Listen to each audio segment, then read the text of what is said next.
प्रशासन मुर्दाबाद, मुर्दाबाद, मुर्दाबाद, प्रशासन मुर्दाबाद, मुर्दाबाद, मुर्दाबाद, मुर्दाबाद। इस दिवाली तनिष्क लाए हैं अलेख्या, मीनाकारी और प्रोही कारीगरी का जादू। आज ही आइए और घर ले जाइए हमारा नया दिवाली कलेक्शन।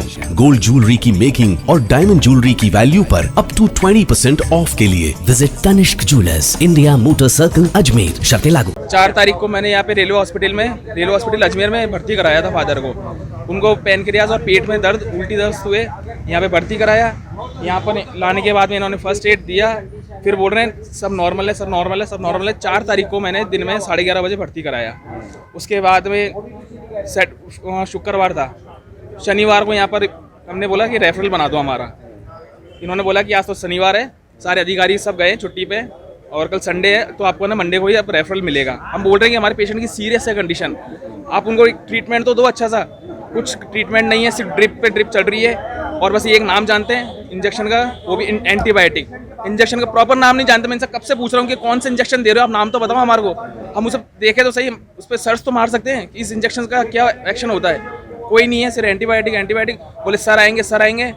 बंगले पे जाकर के हमारे को फीस देनी पड़ रही है। ये यहाँ से सैलरी उठा रहे हैं 70-70, 80-80 हज़ार, लाख रुपए, फिर भी उसके बाद भी हमारे को ना इनके बंगले पे जाकर के फीस देकर के रिक्वेस्ट करनी पड़ रही है कि बोले साहब हमारा पेशेंट भर्ती है, थोड़ा अच्छा ट्रीटमेंट दीजिए उसको।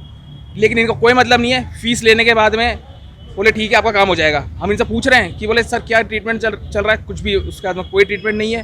सोनोग्राफी करा करके आए थे हम 5 तारीख को। डॉक्टर साहब से बोला कि इसका कंक्लूजन तो निकालो, इसका ट्रीटमेंट तो दो। बोले नहीं, जो ट्रीटमेंट है वही चलेगा, आपका पेशेंट सही है, एक बार हमारे को बताओ तो सही। हम इनसे पूछ रहे हैं कि रिपोर्ट्स, कि बोले रिपोर्ट तो दिखाओ हमारे को। नहीं, वो तो डॉक्टर साहब आएंगे जब भी आप पूछना उनसे। यानी यहाँ पे जो स्टाफ बैठा हुआ है उनको कोई मतलब नहीं है, मोबाइल चलाने से मतलब है, हंसी टिटोले करते रहेंगे, खेलते रहेंगे, गेम खेलते रहेंगे। पेशेंट मरे तो मरे इनके बिहाफ पे, तो इनको कोई मतलब नहीं होता है। भर्ती कब करवाया था? 4 तारीख को भर्ती कराया था। और अभी आपके फादर का? मेरे फादर का नाम प्यारेलाल साकला नाम है। अच्छा, कहाँ के? अजमेर के ही हैं ये, अपने कैरेज में सीनियर टेक्नीशियन थे। अच्छा, तो आज क्या हुआ? आज इनको टॉयलेट करने गए थे, वहाँ पे बेसुध हो गए, फिर ये पंपिंग कर रहे हैं। बोले हम रिवाइव कर रहे हैं। 4 तारीख से ये रिवाइव ही कर रहे हैं और आज उनको मार दिया इन्होंने। ये दूसरी बार है, इन्होंने मेरी माँ को भी मारा है 2020 में, कोरोना के टाइम में, क्योंकि भर्ती नहीं करा था इन्होंने। और ये इन्होंने ना मेरे बाप को भी मार दिया 2022 में। अभी है ना सब रोटियां सेकेंगे, उधर भी सब इकट्ठे हैं, ये सारे एक साथ इकट्ठे हो गए और हमारे ऊपर कार्रवाई करने के लिए तैयार है ये, और अपनी जिम्मेदारी नहीं ले रहे हैं। डॉक्टर लोग सब बाहर आ गए, सब पूरा स्टाफ है। आप पीछे कैमरा घुमा करके देखिए, वो भी अपनी रोटी सेकने के लिए तैयार है। और मेरे साथ में इतनी भीड़ खड़ी हुई है, ये भी मेरा साथ ही देगी, ये मैं पूरे विश्वास के साथ कह सकता हूँ। क्योंकि अभी पेशेंट अभी एक पेशेंट अंदर है, वो खुद बोल रहा है कि बोले भैया उसके पर्चा लेकर घूम रहा है, वो कल एडमिट कराया है, उसके हाथ में फ्रैक्चर है भाई के, और यहाँ पर कोई ट्रीटमेंट नहीं है, कोई एक्सरे नहीं है, कुछ भी नहीं हो रहा उसके साथ में भी। ये दूसरा पेशेंट है मेरे साथ में भी। आपका नाम? मेरा यशवंत साकला नाम है। कौन सी जगह रहते हैं? जॉन्सगंज। तो यहाँ पे उन्होंने बोला सोनोग्राफी होगी, एक दिन तक उन्होंने कोई सोनोग्राफी का कुछ नहीं एक्शन लिया। दूसरे दिन 5 तारीख को उन्होंने सोनोग्राफी के लिए भेजा। सोनोग्राफी की रिपोर्ट आई, हमने बोला कि आप डॉक्टर को बुला लीजिए और सोनोग्राफी दिखाइए। इन्होंने बोला हमने डॉक्टर को सोनोग्राफी की रिपोर्ट भेज दी है, वो आपको जो भी है ट्रीटमेंट है बता दें। हम लोग इस भरोसे में रहे। इस चक्कर में इन्होंने ये अपनी ड्रिप चलाते रहे, जो इनका नॉर्मल रेगुलर होता है, बस एक ही प्रोसेस रहता है इनके पास में। जो भी मरीज आएगा उसके सिर्फ ड्रिप चढ़ाएंगे, उसके अलावा कुछ नहीं। मतलब मरीज का पेशेंट बोलता रहे कि मरीज को क्या परेशानी है, उनको कोई हमें बता तो दो, कोई सीरियस कंडीशन है, कुछ है, ऐसा कुछ भी नहीं बताते ये लोग। उस भरोसे में हम लोग रहे। 5 तारीख हमने निकाल दी। हमने 6 तारीख को हमने सोचा ठीक है रेफरल लेटर बना के हम उनको जयपुर ले जाएंगे, जहाँ इनका पहला ट्रीटमेंट चला था। हम आज उनको लेने आए तो पापा टॉयलेट करने गए थे। कल रात को मैं उनसे बात करके गया हूँ, बिल्कुल सही थे, अच्छी सही कंडीशन में थे। थोड़ा बहुत बोल रहे थे कि दर्द हो रहा है, वो हो रहा है। हमने भी मान लिया चलो ठीक है, लेकिन इनकी तरफ से कोई नहीं। 2 दिन तक इनके पास डॉक्टर नहीं है, सीनियर डॉक्टर चेक करने नहीं आया। हम लोग उनको बोला कि 2 दिन से हो गया, शनिवार हो गया, शनिवार को भी शाम को कोई डॉक्टर नहीं। हम लोग उसके बंगले पे गए, उसको 200 रुपये फीस दी हमने। मतलब आप देख लो कि हमने उसको 200 रुपये डाले, बंदा कुछ नहीं बोल रहा, सरकारी है ना नौकर, उसके बाद भी 200 रुपये दिए हमने उसको। मुकेश बागड़ी, हाँ बोले हाँ ठीक है, हम लोग हमारी तरफ से अच्छा ट्रीटमेंट कर रहे हैं, हम लोग इस भरोसे में रह गए। हमने इनको रेफरल नहीं किया। अगर ये लोग हमें लिख के दे देते कि हमने ये सीरियस कंडीशन है, इनको लेके जाओ, तो हम आज उनसे सीधे ले जाते। लेकिन ये लोग हम लोग दे रहे अच्छे से अच्छा दे रहे, हम लोग इस भरोसे में रहे।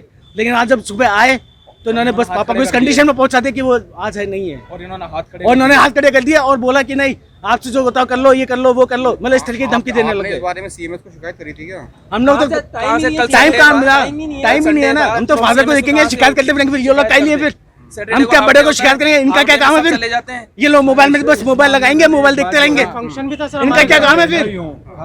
हमारे तो भरोसे में। मेरा नाम नवीन है, मैं उनका बड़ा बेटा हूँ, लेकिन मुझे एक जवाब चाहिए, इनका क्या काम है? ये लोग खाली मोबाइल बैठ के मोबाइल देखते हैं, कोई भी कस्टमर से खाली ट्रिप कराएंगे बस। और उस दिन मेरी बात सुनिए सर, मेरी बात सुनिए सर, मेरी बात सुनिए। सोनोग्राफी के लिए लेके जा रहे थे, एक ही गाड़ी के अंदर 5-5 ऐसे बंदे को भर के ऐसे बन रहा जैसे कोई कचरा हो, मरीज नहीं हो, कोई कचरा हो, पेशेंट नहीं हो, वो मतलब इस तरीके से भर के जा रहे थे। मतलब मरीज को उन्होंने कचरा समझ रखा है। इंसान की कोई वैल्यू नहीं है यहाँ पे, इनको सिर्फ अपनी सैलरी से मतलब है।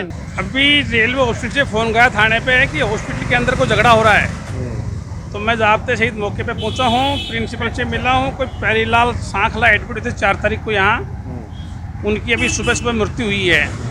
तो स्वाभाविक है कि जिसकी मृत्यु परिवार में जिसकी मृत्यु होती है, उसके बेटे पोते परिवारजन है, उनका आक्रोश आता है। तो डॉक्टरों से कोई कहासुनी हुई होगी, आपस में इनकी कोई कहासुनी हुई है। तो एक तरफ तो डॉक्टर्स हैं, दूसरी तरफ परिवारजन हैं। अभी इनकी वार्ता चल रही है। अभी सुबह 5:30-6 बजे के आसपास प्यारीलाल जी की मृत्यु हुई है। अब परिवारजन बैठे हैं यहाँ, बातचीत कर रहे हैं। जो निष्कर्ष होगा देखेंगे, डॉक्टर रिपोर्ट देंगे तो इनके खिलाफ कार्रवाई करेंगे, ये देंगे तो उनके खिलाफ कार्रवाई करेंगे। अच्छा, क्या मानते हो कि डॉक्टरों ने हड़ताल कर दी है अस्पताल में? डॉक्टरों के हड़ताल के बारे में मैं कोई समझ नहीं कर सकता हूँ, क्योंकि मेरी नॉलेज में मामला है नहीं। इकट्ठी भीड़ खड़ी है, डॉक्टर और हॉस्पिटल स्टाफ है। ये क्या है इनका मामला, कुछ कह नहीं सकता हूँ। अभी आपने इनके बड़े अधिकारी से बात करी है मैंने, इनकी बॉडी अभी अंदर रखी है। मैंने कहा बॉडी को परिवारजन को सुपुर्द करो, अब पोस्टमार्टम वगैरह सारा होगा। पोस्टमार्टम कहाँ होगा, आगे विधि सम्मत जो एप्लीकेशन मिलेगी उस पर कार्रवाई मैं भी करूँगा। और रेलवे के RPF अधिकारी आए हुए हैं यहाँ, रेलवे SHO वगैरह सब आए हैं, जो नियमानुसार कार्रवाई होगी। आपका नाम? मनीराम ऐसे रामगंज चौकी।